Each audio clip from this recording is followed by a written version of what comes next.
नमस्कार। आज मैं आप लोगों के समक्ष कुछ नया टॉपिक लाई हूँ और कुंडली के अध्ययन के बारे में मैं बताऊंगी। तो सबसे पहले मैं आज मर्यादा पुरुषोत्तम राम इनकी कुंडली का अध्ययन करती हूँ। देखिए, आप अगर ज्योतिष शास्त्र की थोड़ी भी नॉलेज रखते होंगे तो एक नज़र में अगर आप कुंडली देख पा रहे होंगे, बहुत सारे राजयोग बने हुए हैं। भगवान तो थे ही, विष्णु के अवतार थे, फिर भी इनको मानव जीवन जब मिला तो इनको बहुत संघर्ष करना पड़ा।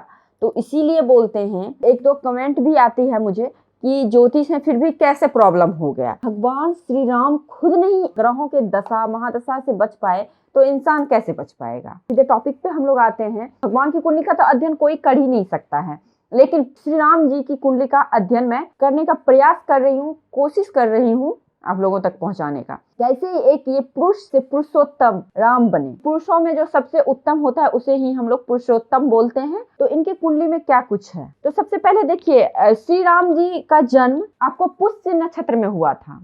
पुष्य नक्षत्र में हुआ था श्री राम जी का जन्म, और पुष्य नक्षत्र के स्वामी होते हैं शनिदेव, यानी कि राम जी का जन्म शनि की महादशा में हुई थी। ये तो क्लियर हो गया। अब देखिए, मैं एक चीज आपको बोलना चाहती हूँ कि आप कुंडली में देख रहे हैं बहुत बड़े बड़े राजयोग बन रहे हैं ना, लेकिन देखिए इनको फिर भी तो लाइफ में बहुत संघर्ष करना पड़ा। क्यों करना पड़ा? देखिए, जब भी ग्रह की महादशा आती है तो कुंडली में कितने भी प्रबल राजयोग बने, वो ग्रह अपना फल जरूर देता है। तो वही चीज इनके लाइफ में भी हुआ, लेकिन इनको राजयोग का भी फायदा कहाँ मिला? तो आप देखिए, इन्हें युगों युगों तक याद किया जाता है, स्मरण किया जाता है, पूजा किया जाता है। और ये आम कुंडली से अद्भुत, बिल्कुल असमान कुंडली है, क्योंकि ये तो स्वयं भगवान विष्णु के अवतार थे, तो उनकी कुंडली है। तो हम लोग सीधे पॉइंट पे आते हैं और बात करते हैं इनके कुंडली में क्या कुछ खास है। महापुरुषों की कुंडली में से एक कुंडली आपको मैं श्री राम जी का दिखा रही हूँ। किस योग के कारण ये महापुरुष बने, मर्यादा पुरुषोत्तम श्री राम बने? तो सबसे पहले इनकी पुष्य नक्षत्र में जन्म हुई थी। इनकी लगन आप देख पा रहे हैं 4 यहाँ पे लिखा हुआ है। तो 4 ये जो होता है, 4 का मतलब कर्क लगन में।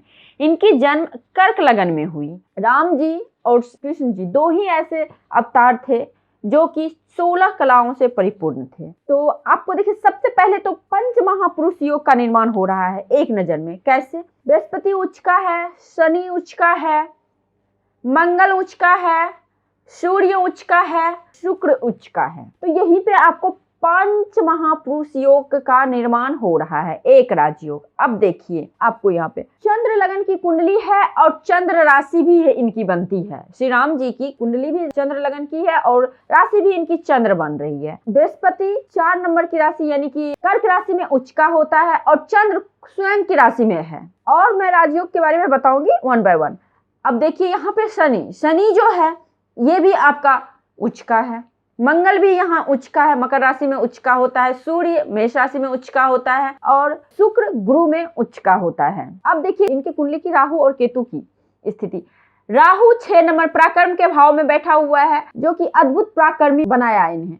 और देखिए 6 नंबर में राहु भी उच्च का होता है और गुरु के राशि में केतु भी उच्च का होता है। अब देखिए, अब इनकी कुंडली में बच गई, चंद्र की बात हो गई, सारे ग्रहों की बात हो गई, बुध। तो बुध भी कहाँ है? तो शुक्र की राशि में। बुध और शुक्र में बहुत ज्यादा मैत्री है, बहुत ज्यादा मैत्री है। तो आपको यहाँ पे क्या देखना है? यहाँ पे भी देखिए, बुध भी आपका मैत्री बना के लाभ भाव में बैठा हुआ है। अब देखिए, लगन में ही आपको हंस नामक योग बन रहा है। गुरु जब उच्च का लगन में हो जाए तो ये हंस नामक राजयोग बनाता है। अब देखिए, गुरु और चंद्र गज केसरी योग बना रहा है। क्यों ये महापुरुष बने?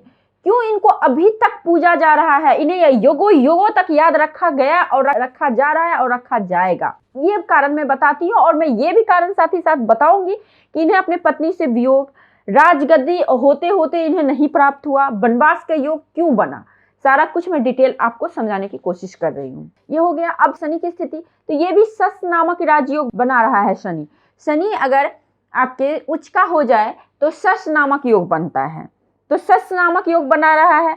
अब देखिए, मंगल उच्च का रोचक नामक योग बना रहा है। अब सूर्य मेष राशि में, तो ये भी आपको बना रहा है। बहुत ही बड़ा राजयोग होता है, सर्वश्रेष्ठ राजयोग होता है। अगर यहाँ पे सूर्य हो जाए तो ये राजा के समान लाइफ जीते हैं जातक। मैं कुंडली के बारे में बता रही हूँ, भगवान के बारे में तो प्रिडिक्शन करना तो मेरी बस की भी बात नहीं। बस मैं कुंडली के बारे में, ये कुंडली के बारे में आपको विश्लेषण कर रही हूँ। अब देखिए इतने सारे राजयोग बन गए। अब देखिए सबसे बड़ा चीज आप देख पा रहे होंगे, ऐसी कुंडली तो होगी ही नहीं आम लोगों की। देखिए इनके जो केंद्र भाव, first house, fourth house, seventh house, 10th house, सारे हाउस में ग्रह बैठे हुए हैं, सारे हाउस में ग्रह बैठे हुए हैं। अब देखिए अब बात क्या हुई, अब इतने सारे राजयोग हैं फिर भी इन्हें इतना संघर्षपूर्ण लाइफ क्यों जीना पड़ा। तो इसके लिए आप देखिए हमारी कुंडली में राजयोग तो बनते हैं, बट हमें ये भी देखना होता है कि राज भंग योग तो नहीं बन रहे हैं, ग्रह की दृष्टि भी देखनी पड़ती है। इसीलिए कुंडली अध्ययन बहुत मुश्किल कार्य होता है। सबसे पहले आप इस चीज को देखिए, कर्क लगन की कुंडली है। ऐसे भी बोला जाता है कर्क की लगन की कुंडली अच्छी नहीं मानी गई है दाम्पत्य जीवन के। इनके पहले दाम्पत्य जीवन पे आते हैं, इनकी दाम्पत्य जीवन इतनी बुरी क्यों रही। ऐसा नहीं कि इन्हें अपनी पत्नी से प्यार नहीं था, फिर भी इनका मिलन क्यों नहीं हो पाता था, किसी न किसी वजह से अलगाव रहता था। इसका कारण देखिए, सबसे पहले कुंडली एक नजर में आप देख पा रहे होंगे मंगल उच्च का बैठा हुआ है। यहाँ पे मंगल उच्च का प्रबल मांगलिक योग बन रहा है, जिस वजह से तो मंगल उच्च का बैठने का मतलब हो गया अलगाव। मंगल क्या करेगा, क्रूर ग्रह होता है, और मंगल की दृष्टि भी आपके गुरु पे पड़ रही है। हाँ, गुरु की दृष्टि जरूर आपके 7th हाउस पे पड़ रही है, बट मंगल की भी दृष्टि पड़ रही है, और गुरु सौम्य ग्रह होते हैं और मंगल क्रूर ग्रह होते हैं। तो ये हो गई एक कारण। अब देखिए दूसरा कारण इनका देख लीजिए, दाम्पत्य जीवन क्यों खराब हो रहा है। शुक्र की स्थिति देखिए, शुक्र उच्च का बैठा हुआ है, बहुत अच्छी बात है। इनकी वाइफ में कोई कमी नहीं थी, सीता जी में कोई कमी तो ही नहीं, तो ये तो शुक्र उच्च का अपना फल दिया। लेकिन उसके साथ क्या बैठा हुआ है, उच्च का केतु भी बैठा हुआ है और राहु से दृष्टिगत है। आप देख पा रहे होंगे 1 2 3 4 5 6 7 7वीं दृष्टि पड़ रही है राहु की शुक्र पे। तो यहाँ पे दाम्पत्य सुख की कमी आई। और सारे प्रॉब्लम क्यों हुए, मंगल की दृष्टि और शनि की दृष्टि पड़ रही है।